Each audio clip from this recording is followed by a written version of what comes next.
আসসালামু আলাইকুম রহমতুল্লাহ। একটি অনলাইন ইউপিএস আমরা এখন যেটা দেখব, যে অনলাইন ইউপিএসটা এটা লেখা আছে সাকো ব্র্যান্ডের।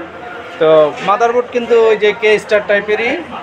তো আমরা যে জিনিসটা দেখব, ওই কাস্টমার প্রথমে কি কাজ করছে, সে ব্যাটারিগুলো খারাপ মনে করে সে ব্যাটারিগুলো চেঞ্জ করছে। তো আমরা অবশ্যই সবাই আগে একটা জিনিস জেনে নেই যে ব্যাটারিটা চেঞ্জ করার আগে আমরা কি কাজ করব। ব্যাটারিটা চেঞ্জ করার আগে আমরা দেখব হচ্ছে চার্জিং ভোল্টেজটা ঠিক আছে কিনা। যদিও সবার কাছে মিটার থাকে না, ডিজিটাল মিটার, কিন্তু নর্মালি একটা বেসিক টেস্ট আছে, যে টেস্টটা করলে আপনারা বুঝতে পারবেন নর্মালি যে চার্জারটা ভালো আছে। সেটা হচ্ছে এই যে ইউপিএসের যে ইনপুট পাওয়ারটা, এই যে এখানে যে ইনপুট পাওয়ারটা আছে, এই পাওয়ারটা আমরা দিব। এই পাওয়ারটা দেওয়ার সাথে সাথে যদি সামনের ডিসপ্লেটা জ্বলে এবং পিছনের ফ্যানগুলো চলে, তাহলে বুঝতে হবে যে চার্জার সেকশনটা ঠিক আছে।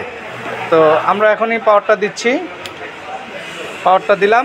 এখন দেখেন সামনের ডিসপ্লেটা কিন্তু জ্বলে না। আমি যদি অন বাটনটা চেপে ধরি বা চাপ দিই, তাহলে কিন্তু ডিসপ্লেটা আসছে। তো এই অবস্থাতে এই কন্ডিশন যদি হয়, তাহলে আপনার বুঝতে হবে যে চার্জারটা সমস্যা আছে। সেই চার্জারটা হচ্ছে এই যে এখানে যে চার্জিং সার্কিটটা আছে, এই চার্জিং সার্কিটটা খারাপ। তো কাস্টমার এটা চেক না করেই সে ব্যাটারি নতুন লাগাইছে, নতুন লাগানোর কারণে প্রথম কিছুক্ষণ ব্যাকআপ দেওয়ার পরে ইউপিএসটি আবার সে আগের অবস্থায় চলে গেছে, ব্যাটারি লো সিগন্যাল দিয়ে বন্ধ হয়ে যায়। তার মানে তার ব্যাটারিগুলো নতুন লাগাইছে, ভালো, অসুবিধা নাই। হয়তোবা আগের ব্যাটারিগুলো খারাপ থাকতে পারে বা নাও থাকতে পারে।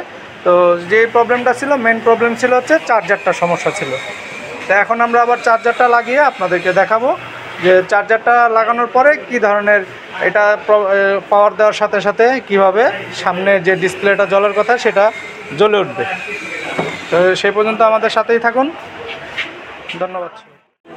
এই যে এখন দেখেন এই যে চার্জারটা পুড়ে গেছে একেবারে, এই সাইডটাতে ইনপুট সেকশনটাতে যেখানটা 220 ভোল্ট ইনপুট হয়, সেই সেকশনটা একেবারে পুড়ে গেছে। এই আইজিবিটিটাও শর্ট হয়ে গেছে। তো আমরা টোটাল চার্জারটাই চেঞ্জ করে দিছি, টোটাল চার্জারটাই চেঞ্জ করে দিলাম। এখন দেখেন আমরা পাওয়ার দেওয়ার সাথে সাথে এটা সামনের ডিসপ্লেটা জ্বলতেছে। এই কাজটা কিন্তু আগে হতো না, পাওয়ার দেওয়ার সাথে সাথে সামনের ডিসপ্লেটা চলতো না এবং ফ্যানগুলো চলতো না। এখন আমরা এটা অন করব।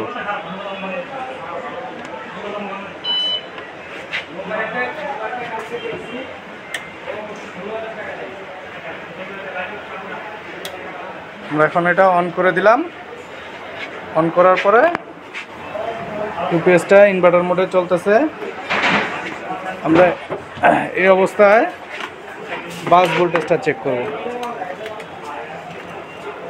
এখানে যে বাস ভোল্টেজটা আছে এটা চেক করব।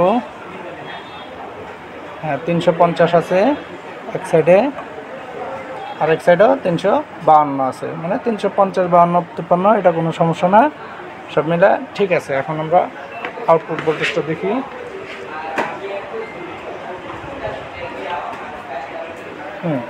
আউটপুট ভোল্টেজও 221 আছে, ঠিক আছে।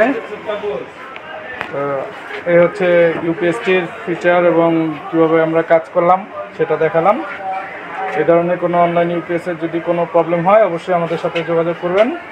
আর কোনো ধরনের কম্পোনেন্টস লাগলে আমাদের সাথে যোগাযোগ করতে পারেন, আমরা আপনাদেরকে কম্পোনেন্টস দিতে পারবো। যে কোনো ইউপিএসের পার্টস, এসপিএস মডিউল, যেটা power supply, fan driver, control card, হ্যাঁ, চার্জার, ডিসি ড্রাইভার, এই ধরনের, এবং মসফেট, আইজিবিটি, যেটাই আপনাদের প্রয়োজন হয় আমাদের সাথে যোগাযোগ করতে পারেন। আমাদের কাছে অ্যাভেলেবেল স্পেয়ার পার্টস আছে। যাদের বাজেট কম আছে তাদের জন্য সেকেন্ড হ্যান্ড ইউপিএস আছে, পুরাতন ফ্রেশ কন্ডিশন ইউপিএস, আইপিএস। এখানে আমাদের নতুন ইউপিএসও আছে, অফলাইন ইউপিএস। যদি আপনাদের প্রয়োজন হয় অবশ্যই আমাদের কাছ থেকে নিতে পারেন। নতুন অনলাইন ইউপিএস, অফলাইন ইউপিএস লাগলে নিতে পারেন। তো আজকে এই পর্যন্তই, ভালো থাকবেন, আল্লাহ হাফেজ, আসসালামু আলাইকুম রহমতুল্লাহ বরকাতুহু।